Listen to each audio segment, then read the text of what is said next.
Hello and welcome to DFS Coach Talk. It is Wednesday, April 28th, 2021. I am Andrew Hansen alongside Joe Sarvati, affectionately known as Coach, and we have a 10-game slate here, Coach, and we are going to build towards a two brains are better than one FanDuel GPP lineup at the end of the show. Are you ready for this occasion? I am extremely ready, especially after the odd day yesterday. Yesterday just seemed like a very weird, wacky basketball day. So I would like to get on to more normal 10-game slate, only 5 teams on back-to-back, one way or the other. So maybe we get a little bit truer look at it today. So I'm ready to roll. I am too. Let's do it. All right. First game out of the chute is at 7 p.m. Eastern. Orlando at 18-43 at the Cavaliers at 21-40. Let's talk about this one a little bit. Cleveland's 3.5-point favorite. It's only a 210, so it is one of the lower ones on the slate. There's 3 that are particularly low, that this being one of them. Pace of play is bad, 18-24. But what gives you a little bit of hope are the lousy defenses at 26-23. Injuries, interesting here, Andrew. We've got Ennis questionable, Ross doubtful, and MCW and Porter remain out. And then on the Cleveland side, we've got 3 guys out. Hartenstein, or you can say Hartenstein, whatever you prefer. Delhi is out, and Mr. Sexton, their best player, is also down. So really, to cut to the chase here, this is not like an extremely exciting game for DFS purposes, I believe. I don't think it's going to be super high scoring, but there may be a one-off that I want to mention on both sides, and then I'd love to get your input on it because of some of the guys that are out, there are some scenarios here that I think could lead to a decent one-off. So I'll start on the Cleveland side with Darius Garland. He's been a good play most of the time Sexton is out. His usage dives up. His assist ratio dives way up. And Orlando isn't exactly a shut-you-down team with this G League and bunch of 10-day contract kind of guys. So Garland is on my board right now. He's not a lock-in because his price is a little high, but I think it's reasonable. I will mention the other guy that almost made my list, and that's Jared Allen. It's just, he crushed it for me so much the other day when I had him. I had to give him a shout out here, but he's inconsistent, and, it's a little bit tough on a 10-game slate to take your one center spot on FanDuel with a guy that you just totally don't trust. But he is going against an undersized Carter, but then he has to face an oversized Bamba. So, it's tough. He doesn't quite make my list. On the Orlando side, an interesting one here for me. I sort of like Cole Anthony a little bit. And again, I know I'm talking 2 point guards that are pay down compared to some of the big wigs that are on this slate.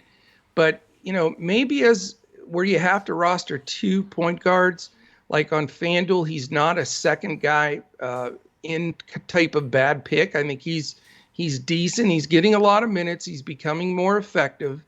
And we know Cleveland's backcourt, specifically Garland, does not defend well. So just as an offshoot, I may look at Anthony. The rest of the game just is not interesting to me. But possible Anthony, possible Garland, and move on for me. Yeah, I think they're both playable. I wish they're a little bit cheaper. Yeah. Value guy that I kind of like on Orlando is Bacon on FanDuel at 4,000 as a shooting guard. He's had a couple 7, 8x games lately. A little bit inconsistent, but if Ennis is out again along with Ross, then he's usually getting 30-plus minutes. So there's an option there. I also want to mention Mo Wagner. He's been signed, and he is available on DraftKings at 3,200. He's not on the slate on FanDuel.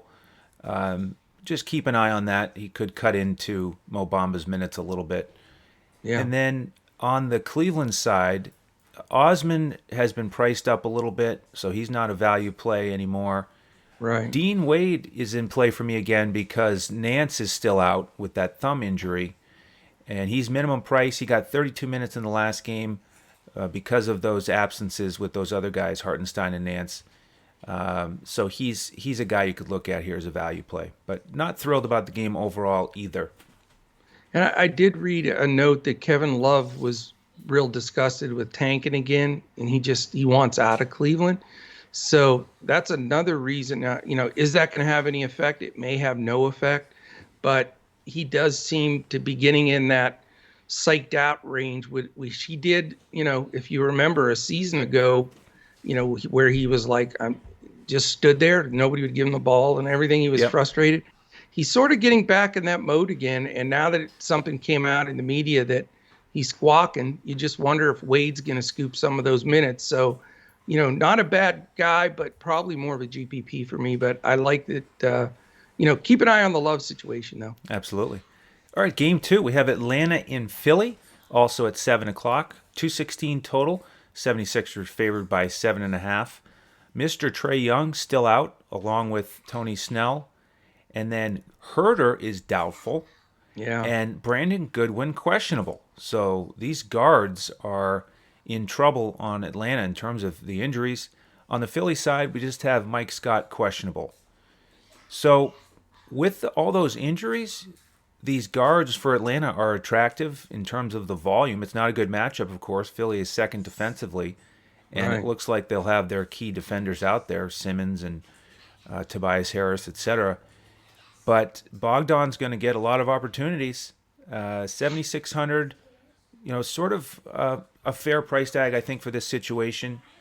And so if you play him, it's about that volume, and he certainly can get it done. So he's in play for me.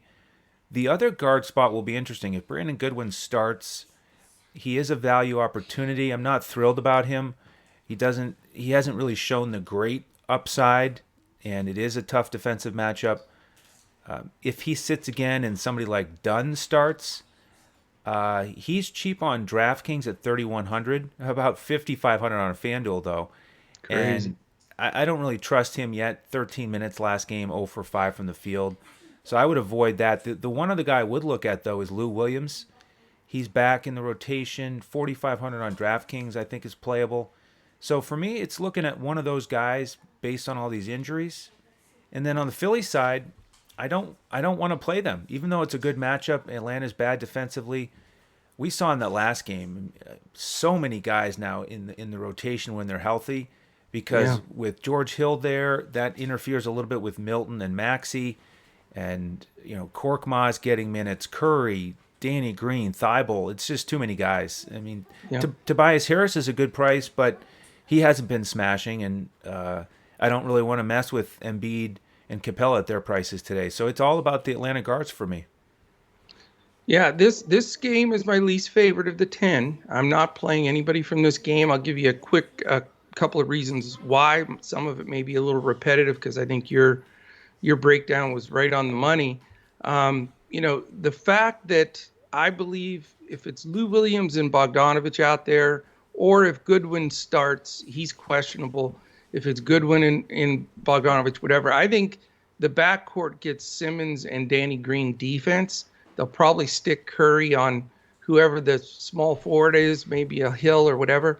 And Simmons and Green are lockdown guys. Philly does not play fast, and they are terrific defensively.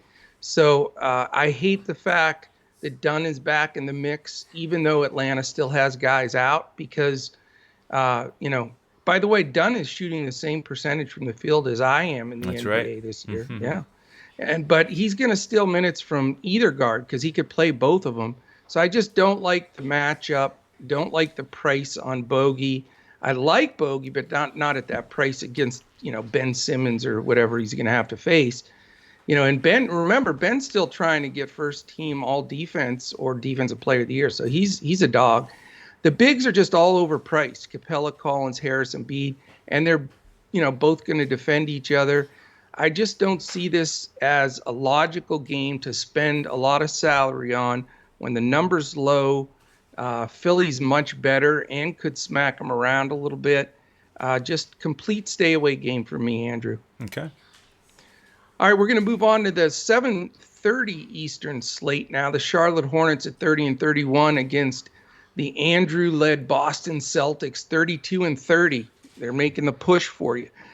Right now we have, where is the line? There it is. Boston minus 7.5, 215. So very low total. And then to further complicate things, both teams on the second night of a back-to-back, which creates a lot of confusion. Pace is bad, 21-23.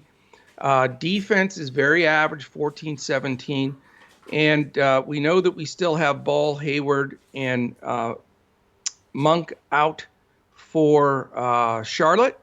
And for Boston, it's interesting. Kemba's out, Tatum questionable, and I have Williams still listed as questionable.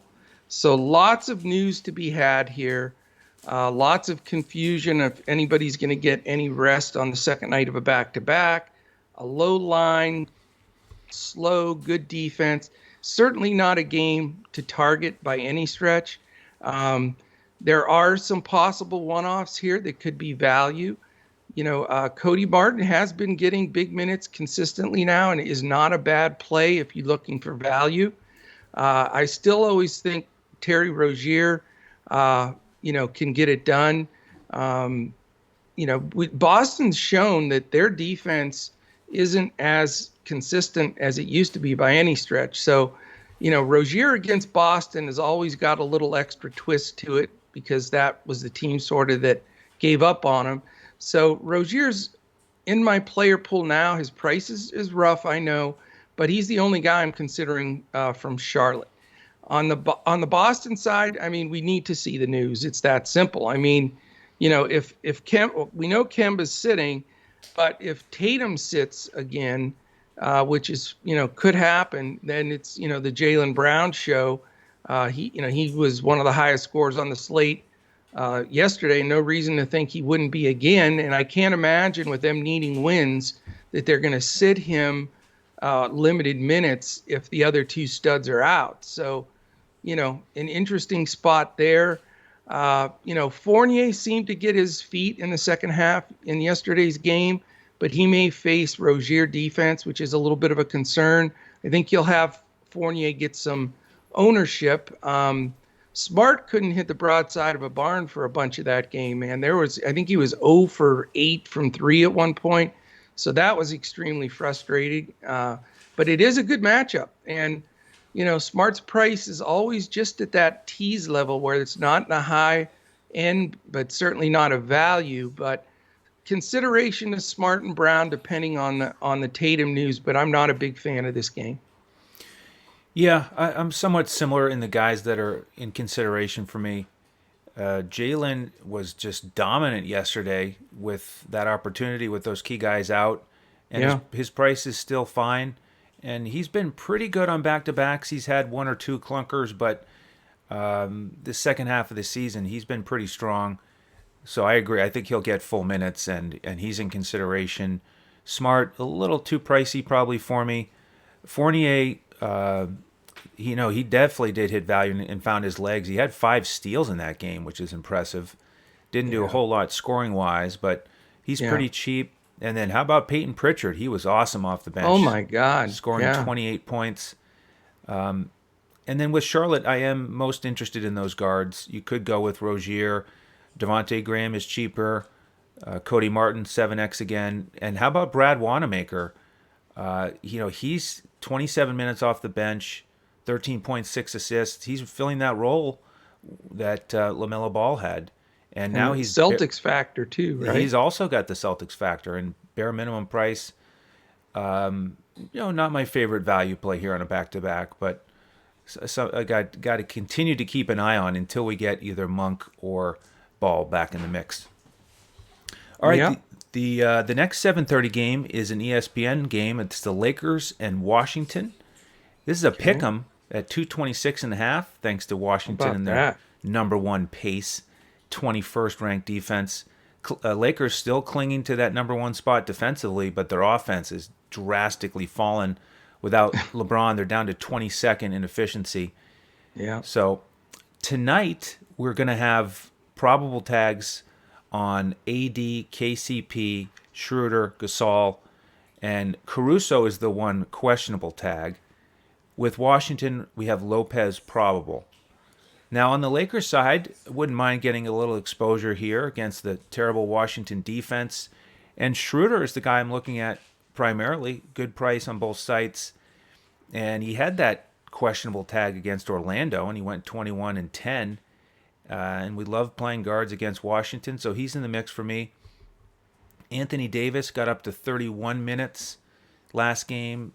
It was sort of okay, 8 of 15 from the field. He's in that low 9K range where, to me, it's really still kind of borderline GPP option. He's getting enough minutes where he could get it done. The centers were kind of interesting because we talked about Montrezl Harrell having that DNP CD, but last game he basically split minutes with Drummond. Drummond had 25, he had 23. He was 18-5, so kind of the classic Montrezl Harrell. So he's back in the mix, which definitely takes away from Drummond. On the Washington side, I don't think I'm ready to pay up for Westbrook or Beal with that, average pace with the Lakers and that strong defense.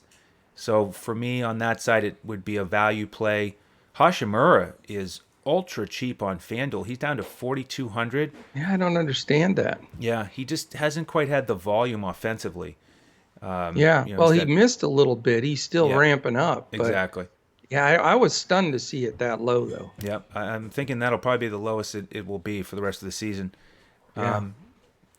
How about the center situation? Should I cover it, or should I let you do it? Please don't make me throw up right on the podcast. I won't even talk about the backups. I'll just mention that Alex Len, in 23 minutes last game, 17-10. He's gonna poop his pants today. Come on, man. He's as consistent as I don't know. I don't want to take this show down the tubes, but that whole situation drives me a little bonky. You know what I'm saying? It's tough. So we'll see if Lopez is back in the mix. It could be a three-way split again. But if he's out, then Len and Gafford are in much better positions, and Gafford with the better matchup against Montrezl Harrell off the bench, but his price has gone up a little bit. With Len, just to be clear, he's only in consideration for me on DraftKings where he's 3,300, not on FanDuel at 52. But a little bit more interested on the Lakers side here. Coach, how about you? Well, I'll just start out and get it out of the way. I mean, I'm not taking any Washington centers until there's one of the three of them are out. And Lopez is probable, so he's going to play. They're going to split between the three of them. I hope that Len gets all the ownership in the world, because I guarantee you he's going to regress from that fluke game. He throws one fluke game in a month, and then he'll get 16 minutes. Lopez with that broken arm half hook's going to get probably 20, and then the scraps for my man Gafford.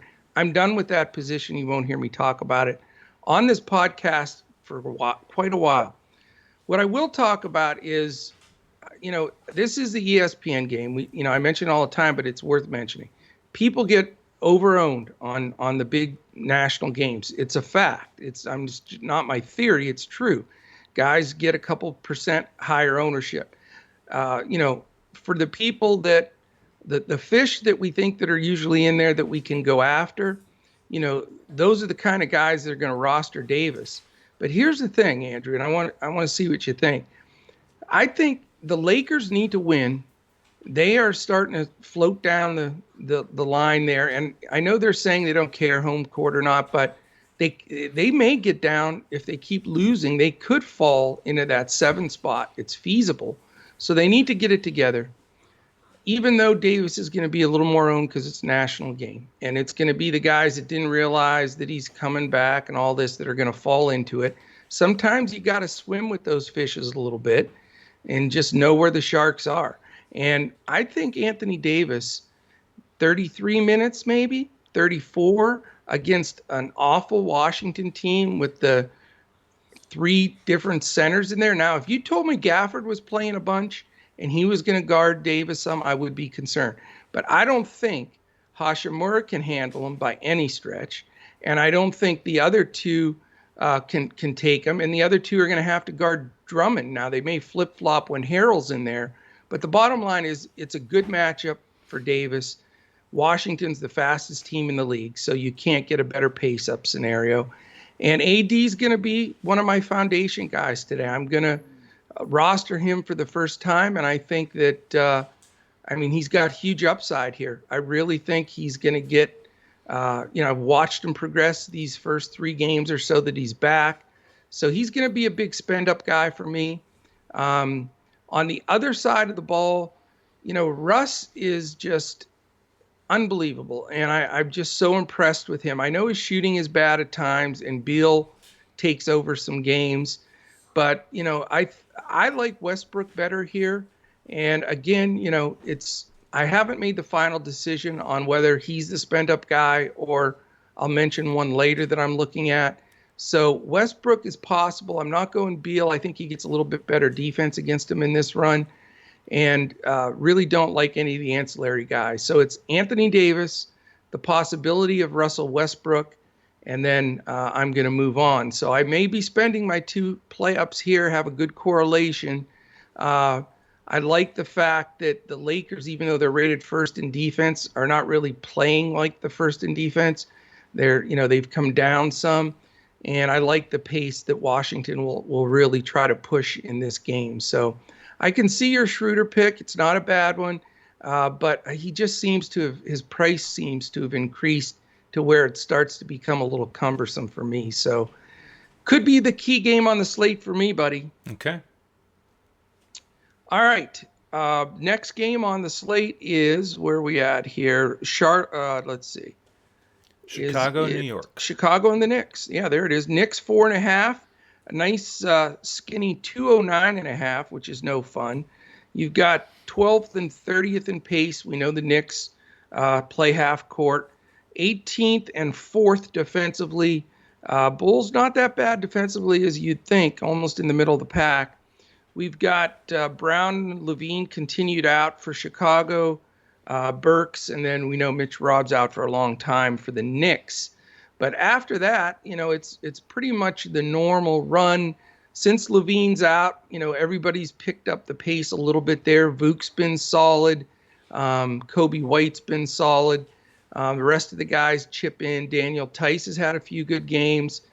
So it's, you could see a few of those guys stepping up to make value, but the pace down with a good Knicks defense, I don't think you need to really push there. So I'm not going to go anybody on Chicago. Just don't like the matchup and the pace of the game. Knicks side, I think Chicago's defense has improved. Tice, I think, can bother Randall just enough. I think that's a big addition for them, that, at least stay with them away from the basket, because what happens is when teams can't match up with Randall, they put a big on him. He drains threes. If they try to go small to contain his penetration in threes, then he posts up and he gets a bunch of offensive rebounds. But Tice and off the bench with who am I thinking? Thaddeus Young. Thaddeus Young, same kind of thing as Tice. I think those are the guys that can give Julius Randle a little bit of issue, enough to keep him in check where he doesn't, break the slate and his price is monster high. Noel, a good defensive matchup for Vuk. Gibson will give him a little trouble. So I say all that to say I respect the defenses. I don't like the pace, and this will be an easy pass game for me. Yeah, it's probably going to be a pass for me. I wouldn't mind potentially considering Kobe White, but it's not a great game environment. RJ Barrett, I love that he got 45 minutes against Phoenix, got up 18 shots. So he's the guy I'd be most likely to play. Gotta love Tibbs. Yep. And Rose getting really good minutes off the bench over Peyton, 33 minutes. Again, played well with Alec Burks out. So those guys would be all GPP options for me, because it's just not looking like a high total tonight. I'm with you. All right, we're halfway through the slate. Reminder, at the end of the show, we're going to build that 2 brains are better than 1 lineup on FanDuel. And if we make any pivots to it, we'll announce those on Twitter if we can. So follow us there at DFS CoachTalk. while you're there, you can follow the coach at JoeSarvadi, and you can find me at Language Olympic.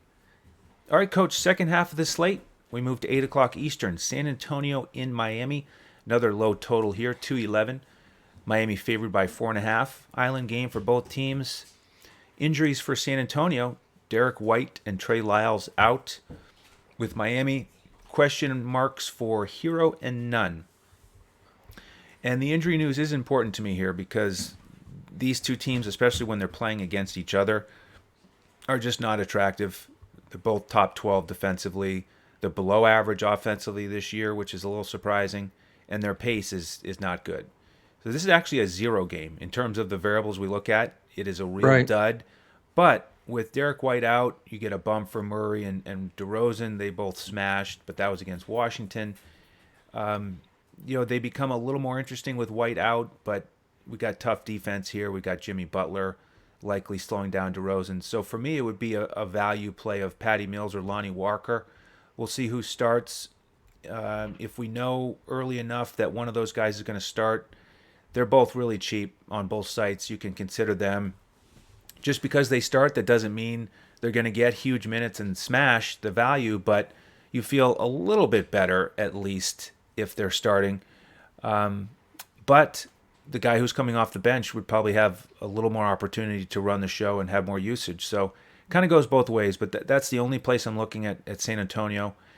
And then with Miami, if Hero and Nunn are out, then Dragic is squarely in play for me. Love the price. He got 35 minutes last game with those guys out. Butler, is a potential pay-up guy. Pretty expensive. Ariza's been valuable a couple times recently. But we've also got Iguodala back in the mix, so he could take a couple minutes away there. So looking at a potential cheap guard here, Mills, Lonnie Walker, or Dragic. Yeah, for me, it's pretty simple. You've got two good defensive teams that aren't going to play at a crazy pace. With a 10-game schedule, just makes no sense to gravitate to this game. Don't want any of the San Antonio guys between the splits in minutes and playing the Miami defense. And then on the Miami side, very simple. It would take both of those guys being ruled out as far as Nunn and Hero for me to play Dragic. But in that scenario, I would look at Dragic, but he's not a plug and play against DeJounte Murray defense by any stretch. Murray is a really good defender. Butler, DeRozan banging heads, Bam and Pirtle, there's no reason to dig in here and pluck a guy out that, could kill your slate for you. So let's just move on. Okay. All right. New Orleans, Denver, correct? We've got. If you'd like, I had Portland, Memphis next. Oh yeah, Portland. Yeah, let me do Portland, Memphis. Okay. It's 236, and you like I don't that, want to let you have the big game.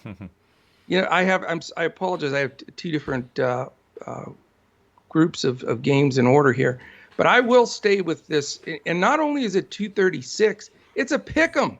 So what else could you ask for there? Then you've got the 20th and 5th pace. Memphis really pushes the ball.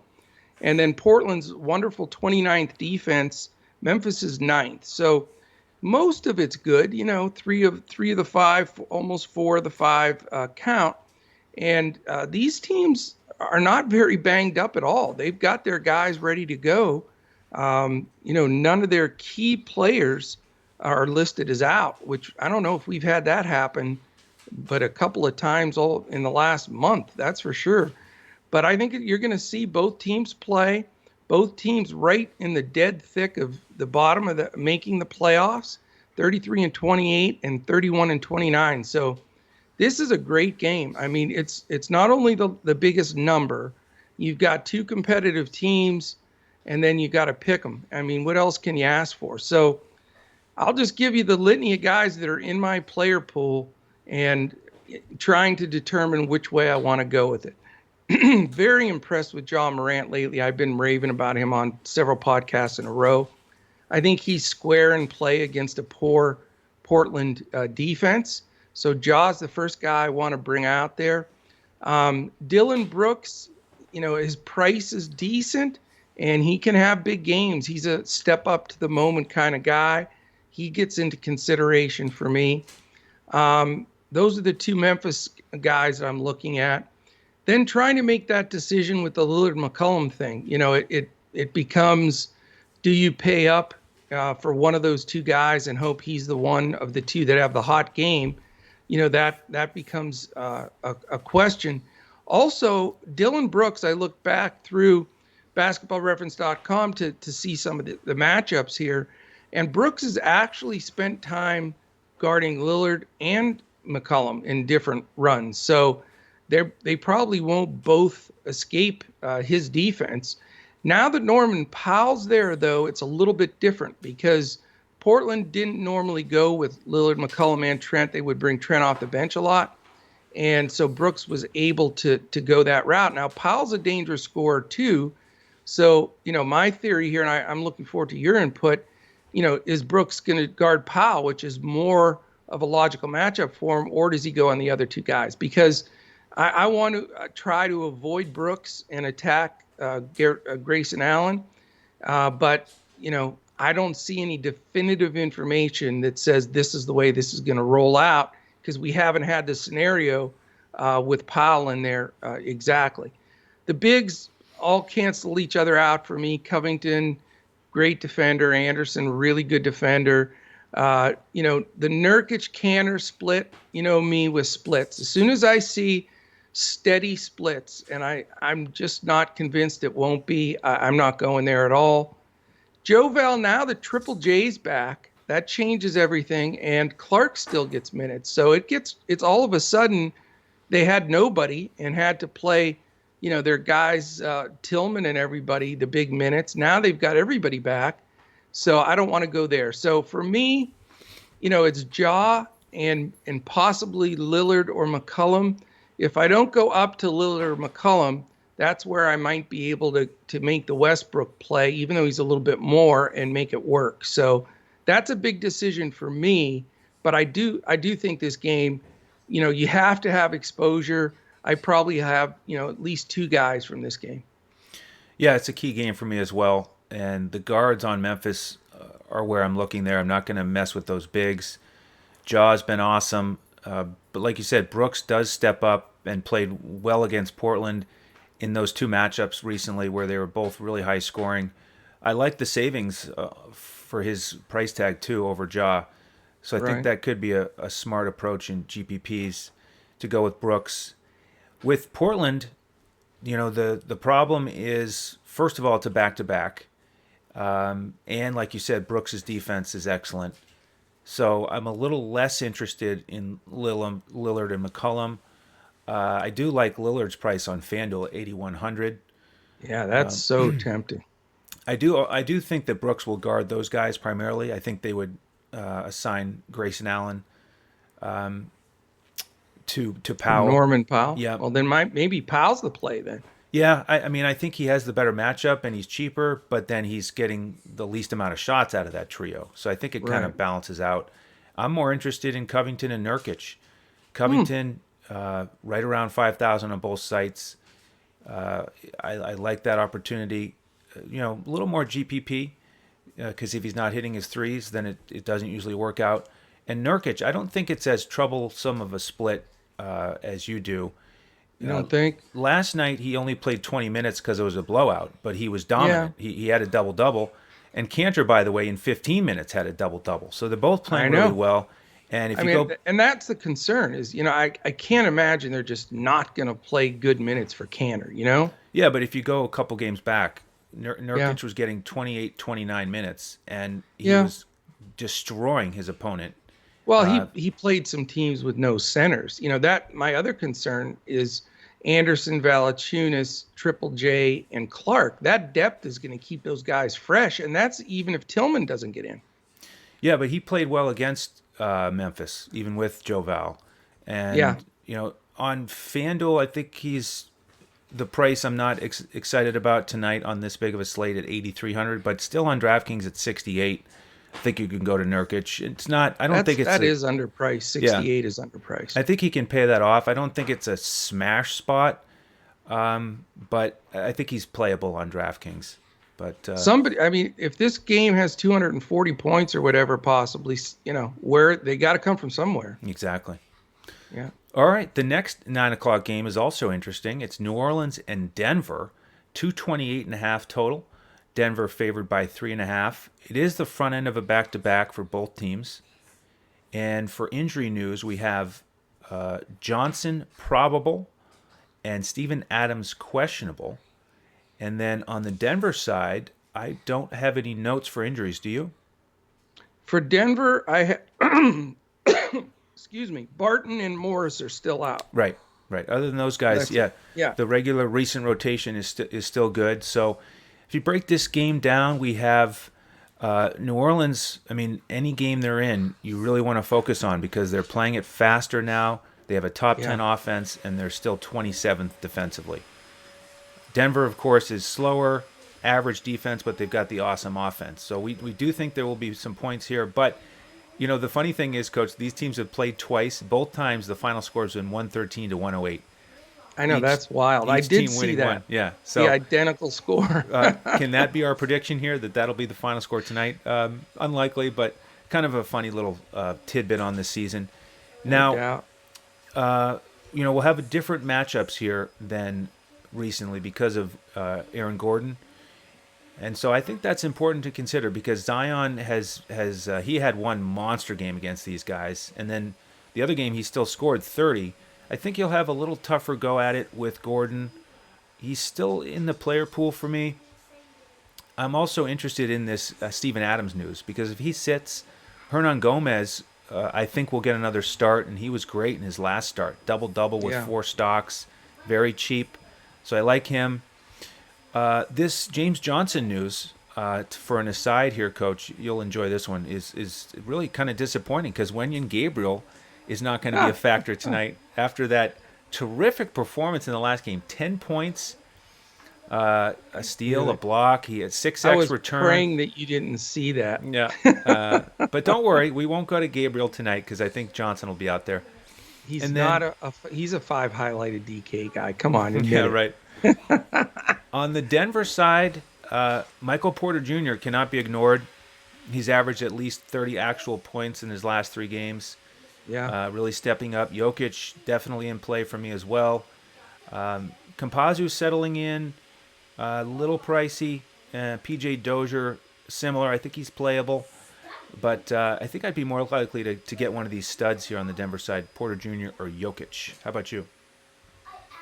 Yeah, I mean, it's interesting. Adams is now he's still questionable, so I thought he had changed, but it's still questionable. So, yeah, I mean, that makes a bit of a difference. I just don't want to spend my top spend up on the Joker. I mean, he certainly could smash. I'll tell you what's become evident, though, is now that we've had a decent enough sample size, it's still small, but at least it's something you can look at, is since Murray's gone down, the biggest beneficiary has been Porter Jr. He's the guy that stepped up and grabbed that scoring and made a difference. And I think you're right. I don't think he can be ignored anymore. And I think he's got to be a guy that has a very good chance to make my lineup. The matchup for him, is he should be able to, get some free looks at 3. And I think that he's real dangerous here. His price has gotten a little bit sticky there. I'm not crazy about that, but I just think he's the strongest play on the Denver side here. I also don't mind PJ Dozier again. I mean, I know he threw up a real dud, and he looked like he had a complete meltdown. Were you watching any of that? I didn't see the bad game. I saw his good game. Yeah, it's almost like when you get the yips putting, like he traveled, he threw it away. He just couldn't do anything right. But, I think that he's fine. It was just a game to throw out. Young guys that are thrown into the mix in a big role sometimes will throw those duds in there. But the Pelicans stink on defense. So Dozier's still cheap. So my targets in this game are Porter and Dozier. I think those are the 2 guys that I want to look at. Then on the Pelican side, I agree with you. I think Zion is a terrific play. Again, it comes down to making that decision on who you're going to pay up for on this slate. Even if you go somewhat stars and scrubs, Zion takes one of those big higher echelon prices. So that's the decision you have to weigh compared to some of the other big names you're looking at. But without question, I think he's the best play on this side. It seems like we talk about it every game, but no one has a really good guy to match up with Zion. He's just that much of a freak. It's like every time we talk about him, we say, well, they don't have a good guy to match. I don't think anybody has a good guy to match up with him.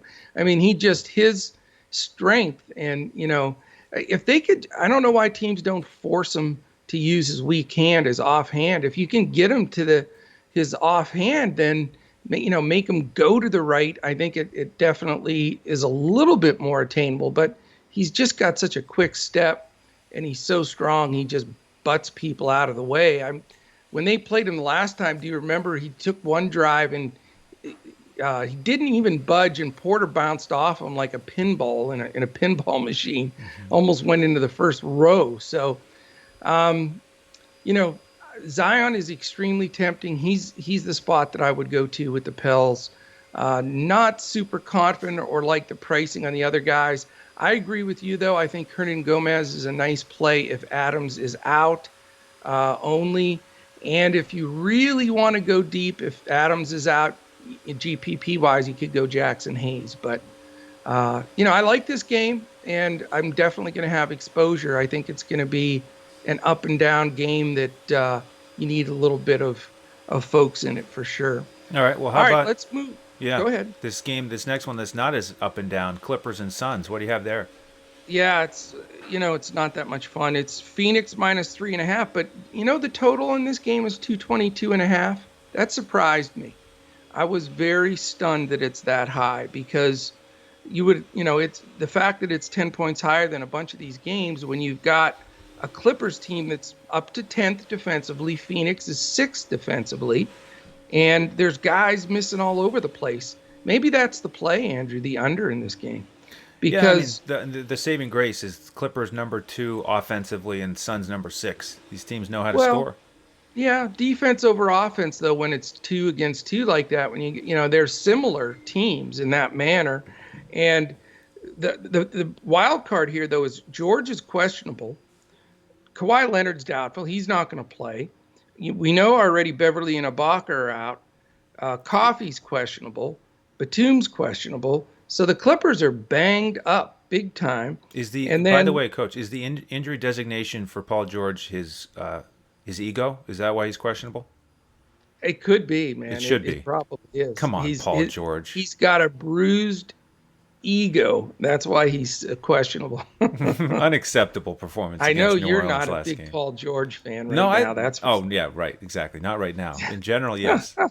Generally, yes. 2 key guys for Phoenix, too, that make a difference in this game. You may not think it is, but it is. Saric and Crowder are both questionable. So if those 2 are out, that leaves a donut in that hustle, beat people up, get some rebounds, do all the dirty work stuff. So that would hurt them if they're losing those 2 grinded out guys that coaches love to play for them, but not against them. So I want to see that news as well. But I'm really not into this game for the reasons that I all stated here. But if for some reason George doesn't play, let's just say that, then you got to make some consideration here for my man Marcus Morris, who always steps up, Terrence Mann, who's been stepping up. Those 2 guys immediately come into play. Zubats, who's played better, I think even gets some consideration. I mean, I'm not racing to get these Clippers, but if they're super shorthanded, these guys are going to get 30, 35 minutes and have been, playing good basketball. On the Phoenix side, same dilemma as always. You're getting some contribution from a lot of guys. They share the ball. One night, Paul has a great game. The other, Booker does. It is important to know the George news, though, because George will guard Booker, and that's going to keep him in check. If he's out, then Booker becomes a possible play for me, even though he's a little pricey. Don't really think you have to go to the secondary guys here, even in Ayton or Bridges or Cam Johnson. Those guys on this big of a slate, I just don't think it's necessary. So news dependent specifically on your man, Paul George, and then I'll shuffle and maybe have some exposure here. If George does play, though, it may eliminate the guys I'm considering, and I may be a pass. Yeah, probably for me as well on the main slate. We'll have some exposure to it on the after hour slate, of course. Maybe on the Sun side, you go with the value play of a Cam Johnson or a Torrey Craig, depending on how your lineup's coming together. But mostly a fade game for me as well. So how about this last one? A little more interesting here. Utah and Sacramento.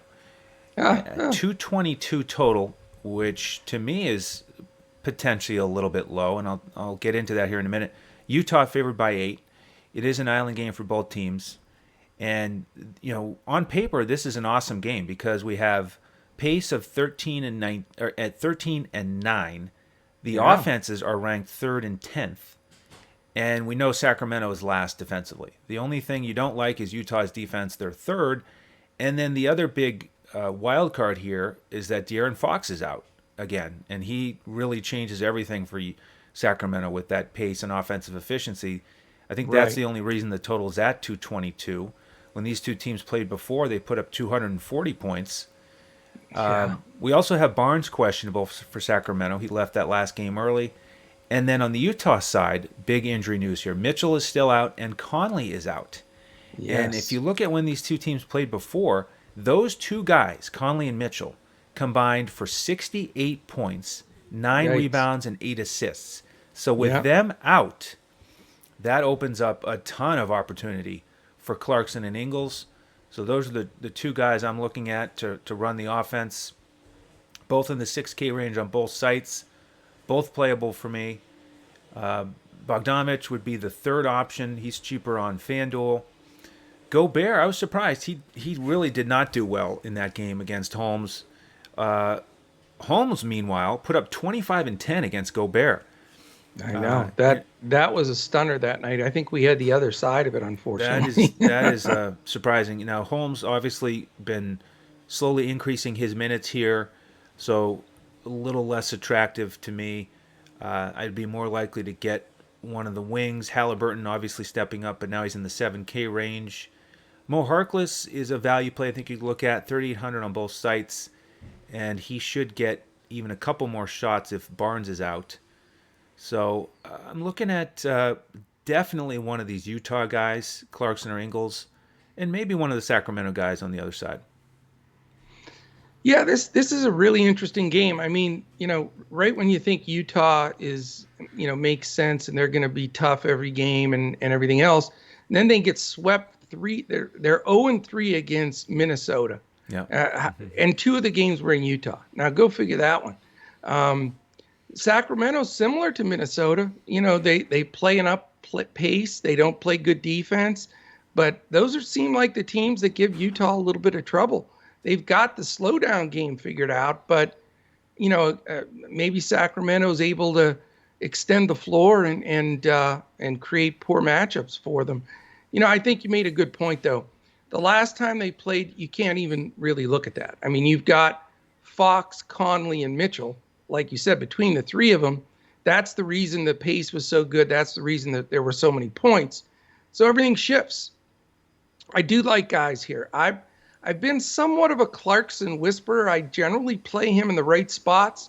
I think this is a Clarkson spot. I think, he really, when the team spread the floor and run and don't cover the 3-point line well, and he can get transition threes, step into them, or get up and down the floor, he has a tendency to do better. And without Conley in there, I think he takes a big role. I think he has a big game here, and I really like Clarkson. He's one of my foundation plays, and his price is very reasonable in my opinion for the amount of minutes I expect him to play and the output that he'll have from there. I'm not going to go Bogdanovich, although he's been shooting the ball well and his price has remained fairly cheap. Harkless has played a good role for Sacramento. He's, athletic and seems to have gotten a little revival of his game, getting more minutes, playing better defense, scoring the ball some. So I think, that could give Bogdanovich a little trouble. He doesn't do a great job getting his own shot. He needs to come off of some screens where defenders just sort of lag, and Harkless isn't that kind of defender. So, I think that, I'll fade him. Ingles, certainly, you always have to consider him when Conley's out. It's that simple. I mean, he can get 10, 15 assists. He'll play that point guard role a lot with no Conley.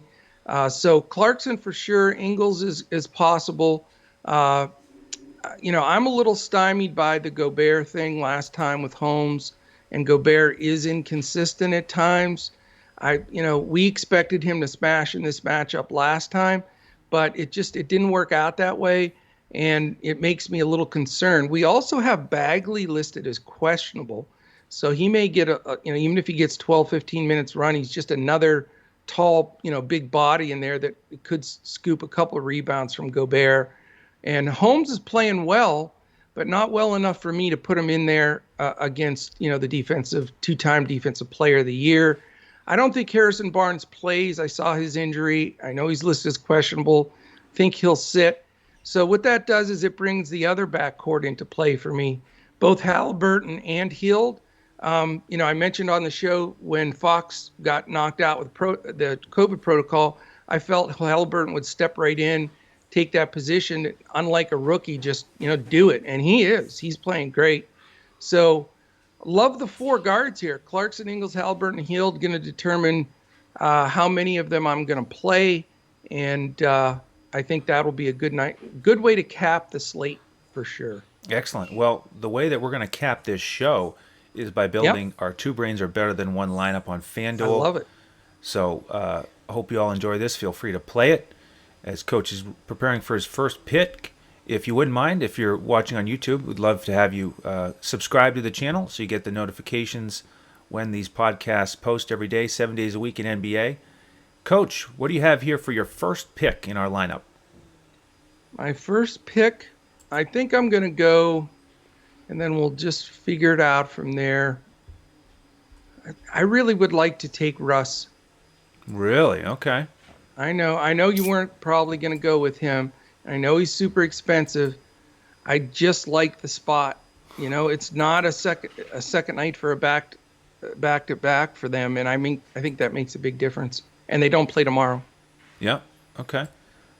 All right. Sorry for the big spend right off the bat. That's okay. Let's go with. I think Clarkson is really a key here. 6,300 as a shooting guard. That's who I was going to take. That's funny. Well, there you go. Make it easy All the for players in the league, you take my. I already had them in there. Oh, I'll pick the other shooting guard if you want. Go ahead. Yeah, because right. I said Clarkson was a lock for me. All right. Well, Dylan Brooks is 5,600. Like I said, I think he could be a sneaky way to get exposure to that game and not necessarily pay up for Ja. So let's get Brooks in there at 56. Okay. So I like it. You want to make Clarkson your next pick at 6,300? Yes. So Westbrook, Clarkson, and Brooks are in there. You're up. All right. Let's go with a value play here because I'm not seeing a ton of really cheap guys that I think are worth a look. You could go with one of those San Antonio guards, but I'm going to put Dean Wade in here at 3,500 as a power forward. Okay. Yep. Give me 30 minutes from him, and I'll live with the results. It's not Dwayne Wade, right? Good point. Good point. Okay. I put him in there. Yeah. Okay. Do you think we can afford... No, I'm not going to go there. Never mind. I don't want to go there.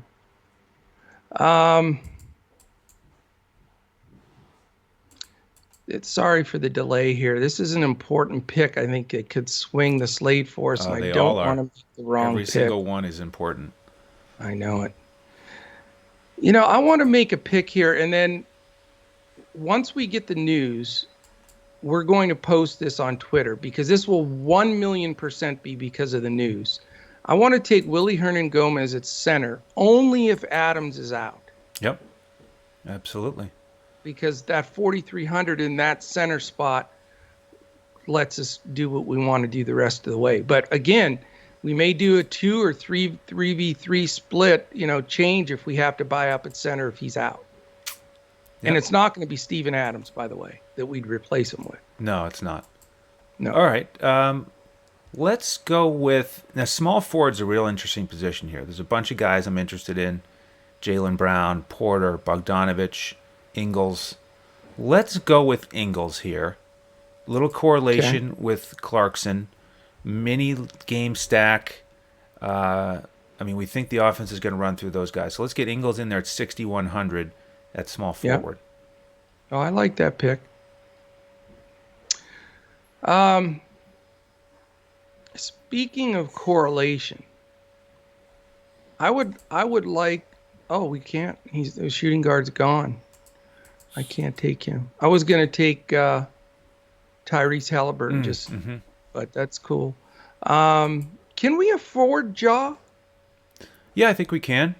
I mean, it's not the end of the world to have Ja and Dillon against Portland's defense, right? Yeah. So let's give that a twirl and see if we can make it work. Okay. I really think he's gonna have a good game. All right. At 7,500 for the last two spots, we're in great shape. Yeah, it's going to be tricky here because power forward is barren today. I don't like it. Let me look at power forward. I mean, is there a possibility of? Can we get Zion and go cheap at small forward? I think that's worth looking at because if we go with Porter or Brown at this point, I don't think we're going to like the power forward too much. How about we go with? I mean, we do have a couple of options there. I mean, I know his price is up, but man, Chetty's played great the last two games. Ooh. If he's going to get the minutes, and we also have Danilo or Kuzma against Washington. Yeah. Wow. I mean, I'm comfortable with any. I don't think any of those are bad picks. I think Kuzma's probably the best pick there. Man, that would be a real GPP play with AD out there. I was going to just say, let me make one other suggestion. If we take AD, because I'm playing him, instead of Zion, is it my pick or your pick? I've lost track, but if I take AD, that doesn't change anything. Well, in terms of the price. we could fit Chetty in there, or you're not confident in Chetty? I don't really want to go with Chetty and Dean Wade against Orlando. Well, what about Kuz? Washington's the worst defense. I mean, he just hasn't been doing anything offensively. Yeah, he sucks. I do hate him too, by the way.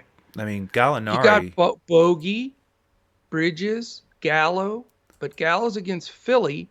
Yeah, and he really hasn't been doing much either. 20 minutes maybe at the most. You've got the Mikal Bridges against the Clippers. He played 40, 34, 44, 36, and 39 minutes in his last 5 games.